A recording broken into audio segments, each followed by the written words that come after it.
माहौल कुछ ऐसा सोचिए, गंगा का किनारा है, सूरज ढल रहा है, लाखों दिए टिमटिमा रहे हैं और हवा में एक ही गूंज है, छठी मैया की जय। आज हम छठ पूजा की गहराइयों में उतर रहे हैं। ये सिर्फ एक त्योहार नहीं है, ये तो प्रकृति और इंसान के बीच का एक बहुत पुराना एक पवित्र रिश्ता है। हमारे पास जो स्रोत हैं वो इस अनोखी परंपरा की जड़ों से लेकर आज के दौर में इसकी क्या अहमियत है, सब पर रोशनी डालते हैं। तो चलिए खोलकर समझते हैं कि ये छठ पूजा आखिर है क्या, क्यों इतनी खास मानी जाती है और इसके पीछे के गहरे मायने क्या हैं। शुरू करें तो सबसे पहले ये पूजा है किसकी, केंद्र में कौन है। जाहिर है सूर्यदेव, जीवन की ऊर्जा उन्हीं से है, पर साथ में उषा और प्रत्युषा की भी पूजा होती है ना, भोर और शाम की देवियां। बिल्कुल, सूर्य देव तो है ही जीवन ऊर्जा के स्रोत, और उषा और प्रत्युषा यानी दिन का उगना और ढलना, दोनों का सम्मान। और इन सब के साथ है छठी मैया, षष्ठी देवी भी कहते हैं इनको। हाँ, छठी मैया जिनके जयकारे लगते हैं। जी, लोक मान्यता तो यही है कि वो ब्रह्मा जी की मानस पुत्री हैं, बच्चों की रक्षा करती हैं, संतान का वरदान देती हैं, परिवार में सुख शांति लाती हैं। ज्यादातर लोग उन्हें प्रकृति की ही एक माँ जैसी शक्ति मानते हैं। और दिलचस्प बात यह है कि इनका जो स्वरूप लोक गीतों में है, कथाओं में है, वो वेदों पुराणों में सीधे सीधे वैसा नहीं मिलता। ये ज्यादा लोक परंपरा से उभरी शक्ति हैं। अच्छा, और इस पूरी पूजा को करती कौन है? वो व्रती महिलाएं, आम सी दिखने वाली महिलाएं, पर उनमें गजब की शक्ति होती है। अपने परिवार के लिए वो लगभग 36 घंटे का वो भी निर्जला व्रत रखती हैं। हाँ, निर्जला, बिना पानी के, बिना पानी पिए, पूरी श्रद्धा से, बिना किसी दिखावे के। कमाल की निष्ठा है ये तो, है ना। और यही एक बहुत ही जरूरी बात सामने आती है। छठ पूजा की अपनी एक खासियत है, इसमें ना कोई पुजारी चाहिए, ना कोई पंडित। सच में? कोई पंडित या पुरोहित नहीं? जी नहीं, कोई बिचौलिया नहीं, ना ही कोई मुश्किल वाले संस्कृत के मंत्र। हर व्रती, चाहे महिला हो, पुरुष हो, किसी भी जाति का हो, वो खुद ही पुरोहित है। वो सीधे जुड़ते हैं प्रकृति से, सूर्य देव से, छठी मैया से। इसे आप एक तरह का आध्यात्मिक लोकतंत्र कह सकते हैं, आस्था में समानता। वाह, आस्था में समानता, ये तो बहुत बड़ी बात है। आज के जमाने के लिए भी एक सबक है इसमें। आपका कनेक्शन सीधा भगवान से, और पूजा का तरीका भी कितना सरल, कितना प्रकृति के पास। बिल्कुल, छठ का असली सार ही यही है, सूर्य की सीधी उपासना। कोई बड़ा मंदिर नहीं, कोई मूर्ति नहीं, बस बहता हुआ पानी चाहिए, नदी हो, तालाब हो, आजकल तो लोग अस्थायी घाट भी बना लेते हैं। हाँ, देखा है मैंने। और सामने उगता या डूबता सूरज और मन में पूरी श्रद्धा। बस सुबह की पहली किरण को और शाम की आखिरी लाली को, दोनों को अर्घ्य देते हैं, जल चढ़ाते हैं। सुबह की पहली किरण और शाम की आखिरी लाली, दोनों को। इसका मतलब क्या है? सिर्फ सुबह क्यों नहीं? देखिए, इसमें ना एक गहरा दर्शन छुपा है। हम अक्सर क्या करते हैं, उगते सूरज को पूजते हैं, शुरुआत, कामयाबी, उसको।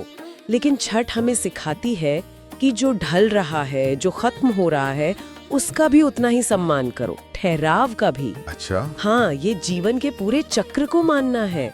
उठना और गिरना, दिन और रात, सुख और दुख, सब एक ही सिक्के के पहलू हैं। ये एक तरह से प्रकृति के नियमों को पूरी तरह अपना है ना है। जो शुरुआत को पूछता है, उसे अंत को भी उसी श्रद्धा से देखना सीखना चाहिए। यही तो जीवन है ना, निरंतरता भी और नश्वरता भी। वाह, ये तो बहुत ही गहरी सोच है। सिर्फ पूजा नहीं, ये तो जीने का एक तरीका सिखा रही है। और इसी सब के बीच बनता है वो खास प्रसाद, ठेकुआ। हाँ, ठेकुआ, गुड़ और गेहूं के आटे वाला, घी में तला हुआ। सुना है कई जगह आज भी मिट्टी के चूल्हे पर ही बनता है। हाँ, बिल्कुल, पारंपरिक तरीका तो वही है, आम की लकड़ी जलाकर मिट्टी के चूल्हे पर। कहते हैं कि उस धुएं में भी एक पवित्रता है, एक परंपरा की महक है। ठेकुआ सिर्फ खाने की चीज नहीं है, वो पीढ़ियों से चली आ रही सादगी, शुद्धता का प्रतीक है।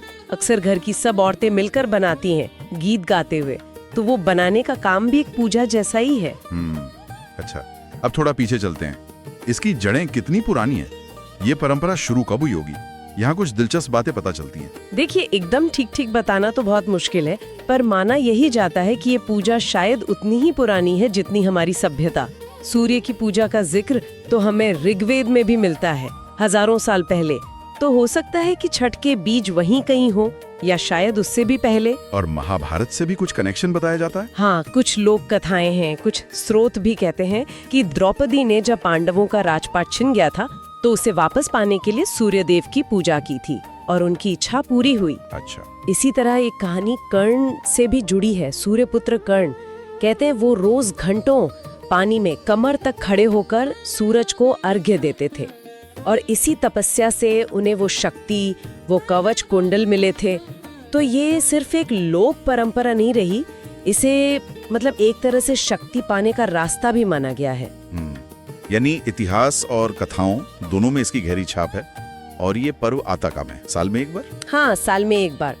दीपावली के ठीक 6 दिन बाद कार्तिक महीने की शुक्ल पक्ष की षष्ठी तिथि को, इसीलिए इसे छठ कहते हैं, षष्ठी से छठ। अच्छा, छठे दिन की वजह से छठ। जी, और ये 4 दिन तक चलता है। ये मौसम भी ऐसा होता है ना, हल्की ठंड शुरू होती है, दिन छोटे होने लगते हैं, तो शायद प्रकृति में जो बदलाव आ रहा है उसी के साथ संतुलन बनाने, शुद्धि पाने का भी प्रतीक है ये। और शुरुआत कहाँ से मानी जाती है? आपने मगध का नाम लिया था। हाँ, पारंपरिक तौर पे यही मानते हैं कि ये पूजा मगध के इलाके से शुरू हुई, यानी आज का जो बिहार है, पूर्वी उत्तर प्रदेश, झारखंड और नेपाल का जो तराई वाला हिस्सा है, ये पूरा इलाका नदियों वाला है। गंगा, सोन, गंडक, और यहाँ हमेशा से खेती पे जोर रहा है, तो सूरज और नदियों का महत्व तो बहुत ज्यादा था ही। तो लगता है कि यहीं से ये खास पूजा निकली होगी। लेकिन आज तो ये सिर्फ बिहार या यूपी में नहीं है, आज तो छठ की गूंज पूरी दुनिया में है। बिल्कुल सही कहा। और ये इस पर्व की बहुत खास बात है, जहाँ जहाँ बिहार और पूर्वी यूपी के लोग गए, वो अपनी मिट्टी की ये महक, अपनी ये आस्था साथ ले गए। आज आप देखिए, अमेरिका में न्यू जर्सी हो या लंदन में टेम्स नदी का किनारा, सिंगापुर, ऑस्ट्रेलिया, दुबई, मॉरिशस, हर जगह बड़े पैमाने पर छठ मनाई जाती है। कमाल है, मतलब अपनी जड़ों से कितना जुड़े हुए हैं लोग। हाँ, अद्भुत है ये देखना। मॉरिशस में तो शायद छुट्टी भी होती है इस दिन। जी हाँ, मॉरिशस में छठ पूजा पर नेशनल हॉलिडे होता है। वहाँ भारतीय मूल के लोग काफी हैं और उनके लिए ये बहुत बड़ा त्योहार है। ये दिखाता है कि इस पर्व का असर कितना गहरा और कितना फैला हुआ है। विदेशों में जहाँ नदियाँ नहीं मिलती आसानी से, वहाँ लोग समंदर किनारे या झीलों के पास, यहाँ तक कि टेम्परेरी पूल बनाकर या स्विमिंग पूल में भी अर्घ्य देते हैं, पूरी श्रद्धा से। पूल में भी? हाँ, ये दिखाता है कि कैसे ये संस्कृति, जैसा हमारे स्रोत कहते हैं, मिट्टी से तो निकली पर सरहदों के पार चली गई। ये जो ढल जाने की क्षमता है ना, यही इस परंपरा को जिंदा रखे हुए है। ये तो वाकई कमाल की बात है। कैसे एक परंपरा अपनी जगह से निकलकर दुनिया भर में फैली और लोगों ने उसे अपने हिसाब से ढाल भी लिया। अच्छा, अब आते हैं आज के समय पर। ये इतनी पुरानी पूजा आज की इस तेज रफ्तार जिंदगी में, इसका क्या मतलब है? क्या कोई साइंटिफिक पहलू भी है इसका? देखिए, है तो ये मुख्य रूप से आस्था और भक्ति का ही पर्व, लेकिन हाँ, कुछ स्रोत इसके कुछ संभावित वैज्ञानिक और सेहत से जुड़े फायदों की तरफ भी इशारा करते हैं। सबसे पहले तो वो 36 घंटे का उपवास, बिना पानी के, वो भी बिना पानी के। हाँ, वो तो बहुत कठिन है। कठिन तो है, पर आजकल विज्ञान में एक चीज पर काफी बात हो रही है, ऑटोफेजी। ऑटोफेजी, ये क्या होता है? ऑटोफेजी का मतलब है सेल्फ ईटिंग। मतलब जब हम लंबे समय तक भूखे रहते हैं तो हमारे शरीर की कोशिकाएं अपने अंदर की सफाई और मरम्मत खुद करने लगती हैं। वो अपने खराब या बेकार हिस्सों को खाकर एनर्जी बनाती हैं। कुछ स्टडीज मानती हैं कि इससे बॉडी डिटॉक्स होती है, उम्र बढ़ने की रफ्तार धीमी हो सकती है, कुछ बीमारियों का खतरा भी कम हो सकता है। अच्छा।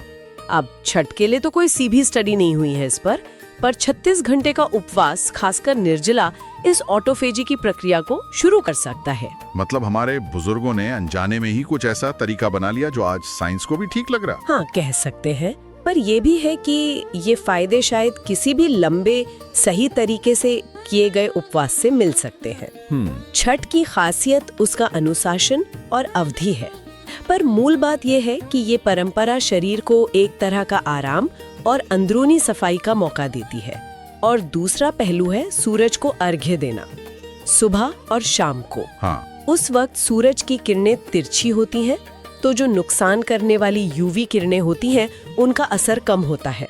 और इस समय धूप लेने से शरीर में विटामिन डी बनता है, हड्डियों के लिए, इम्यून सिस्टम के लिए यहाँ तक कि मूड ठीक रखने के लिए भी विटामिन डी बहुत जरूरी है। और आजकल तो वैसे भी लोगों में इसकी काफी कमी पाई जाती है। बिल्कुल, तो इस नजरिए से भी ये फायदेमंद हो सकता है। आस्था के साथ साथ सेहत का भी ध्यान, अनजाने में ही सही। और प्रकृति से जुड़ाव वो तो है। वो तो छठ का आधार ही है। पूजा होती है नदी तालाब किनारे। रिवाज है कि पूजा से पहले घाट की सफाई करो, उसे सजाओ, और पूजा में जो सामान इस्तेमाल होता है, बांस की टोकरी, गन्ना, फल, मिट्टी के दिए, ज्यादातर सब नेचुरल है। सही बात है। ये सब हमें प्रकृति के करीब लाता है, उसके लिए एक सम्मान जगाता है। ये भक्ति तो है ही, साथ में एक तरह की पर्यावरण की जिम्मेदारी भी है। पर यहाँ एक चुनौती भी है जिसके बारे में सोचना चाहिए। क्या? आज हमारी नदियाँ, तालाब कितने प्रदूषित हैं। तो सवाल ये उठता है कि हम इस परंपरा को निभाते हुए पर्यावरण का और ख्याल कैसे रख सकते हैं। क्या पूजा के बाद सामान को पानी में बहाने की बजाय ठीक से डिस्पोज कर सकते हैं? क्या घाटों की सफाई सिर्फ पूजा के लिए नहीं बल्कि हमेशा कर सकते हैं? ये जरूरी सवाल है। परंपराओं को समय के साथ बदलना भी चाहिए ताकि वो बोझ ना बने। बिल्कुल। अच्छा, अब जरा उन 4 दिनों पर आते हैं। आपने बताया था 4 चरण होते हैं, एक एक करके समझते हैं। जी, 4 दिन पूरी श्रद्धा और नियम के। पहला दिन है ना, हाँ। नहाए खाए। इसका क्या मतलब हुआ? नहाए खाए मतलब नहा धोकर खाना। इस दिन व्रती सुबह नहाते हैं, घर साफ करते हैं, फिर एक सादा सात्विक खाना खाते हैं। ज्यादातर कद्दू यानी लौकी की सब्जी और चावल बनता है। अच्छा, लौकी भात। हाँ, और ये खाने के बाद से ही व्रत का संकल्प शुरू हो जाता है। फिर जमीन पर सोना, ब्रह्मचर्य का पालन करना, मन और तन दोनों को तैयार करना अगले 3 दिनों के लिए। फिर दूसरा दिन खरना। खरना मतलब शुद्ध करना। इस दिन व्रती पूरे दिन उपवास रखते हैं, पानी भी नहीं। शाम को सूरज ढलने के बाद वो खुद अपने हाथ से गुड़ और चावल की खीर बनाते हैं। उसे रसियाओ कहते हैं। साथ में रोटी भी होती है। पहले छठी मैया को भोग लगता है, फिर व्रती वही प्रसाद खाती है। और बस ये खाने के बाद उनका लगभग 36 घंटे का निर्जला उपवास शुरू, जो चौथे दिन सुबह ही टूटेगा। ओह, और ये खरना का प्रसाद बांटते भी हैं? हाँ, बहुत पवित्र माना जाता है। परिवार में, आस पड़ोस में बांटा जाता है। फिर आता है तीसरा दिन, सबसे खास दिन, संध्या अर्घ्य। जी, यही छठ पूजा का मुख्य दिन है। कार्तिक शुक्ल षष्ठी की शाम व्रती पूरे परिवार के साथ घाट पर जाते हैं।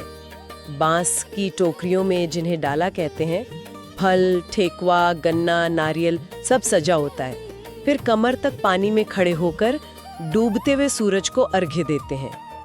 वो नज़ारा देखने लायक होता है। हजारों दिए, औरतों के गाए लोकगीत, माहौल एकदम भक्तिमय हो जाता है। ये ढलते सूरज को धन्यवाद कहने का पल है। और फिर चौथा आखिरी दिन, उषा अर्घ्य। जी, ये पूजा का समापन है। अगली सुबह सप्तमी को सूरज उगने से भी पहले व्रती फिर घाट पर पहुंच जाते हैं। वैसे ही टोकरियों में प्रसाद सजा होता है। पानी में खड़े होकर उगते हुए सूरज को अर्घ्य देते हैं। और इसके साथ व्रत पूरा? हाँ, इस अर्घ्य के साथ व्रत पूरा होता है। फिर व्रती अपना उपवास खोलते हैं, उसे पारण कहते हैं, और प्रसाद सब में बंटता है। ये नई सुबह का, नई उम्मीद का प्रतीक है। ये चारों चरण सुनने में ही इतने नियम वाले और गहरे लग रहे हैं। बिल्कुल, और हर व्रती के लिए ये सिर्फ शरीर की परीक्षा नहीं है, ये मन की भी साधना है। सही कहा। 36 घंटे बिना पानी के रहना आसान नहीं है, पर वो जो अटूट श्रद्धा है, जो संकल्प है, वही शक्ति देता है। ये अनुशासन, संयम और गहरी आस्था का गजब का मेल है। दिखाता है कि इंसान अपने विश्वास के लिए क्या कुछ कर सकता है। तो अगर हम पूरी बात को समेटें तो छठ पूजा हमें क्या सिखाती है? यही कि इंसान का प्रकृति से, खासकर सूरज से, रिश्ता सिर्फ लेन देन का नहीं है, रोशनी और ऊर्जा का ही नहीं, ये विश्वास का, अनुशासन का, शुक्रगुजारी का रिश्ता है। उस शक्ति को धन्यवाद कहने का जिसने हमें जीवन दिया है। बिल्कुल, बहुत खूबसूरत और शक्तिशाली तरीका है आभार जताने का। और अंत में एक सवाल छोड़ जाते हैं सोचने के लिए। आज की ये जो तेज रफ्तार दुनिया है, टेक्नोलॉजी वाली दुनिया, जहां हम शायद प्रकृति से दूर हो गए हैं, वहां छठ जैसी पुरानी परंपराएं हमें क्या याद दिलाती हैं? क्या ये सिर्फ रिवाज है या इनमें आज भी कोई गहरा मतलब छुपा है? ये सोचने पे मजबूर करती हैं कि इंसान आज भी कहीं ना कहीं प्रकृति की लय को, सूरज के पहली किरण को महसूस करना चाहता है, उसमें जीवन का स्पर्श ढूंढता है। सोचने वाली बात है कि ये सदियों पुरानी रस्में आज हमें हमारी जड़ों से, प्रकृति से कैसे जोड़ती हैं। क्या ये आज की भागदौड़ में हमें थोड़ा ठहराव, थोड़ी शांति, थोड़ा जुड़ाव देती हैं, खासकर तब जब हम शहरों में टेक्नोलॉजी से घिरे रहते हैं। और ये परंपराएं आगे कैसे बढ़ सकती हैं ताकि आने वाली पीढ़ियां भी इनसे जुड़ सकें? ये सवाल जरूर सोचने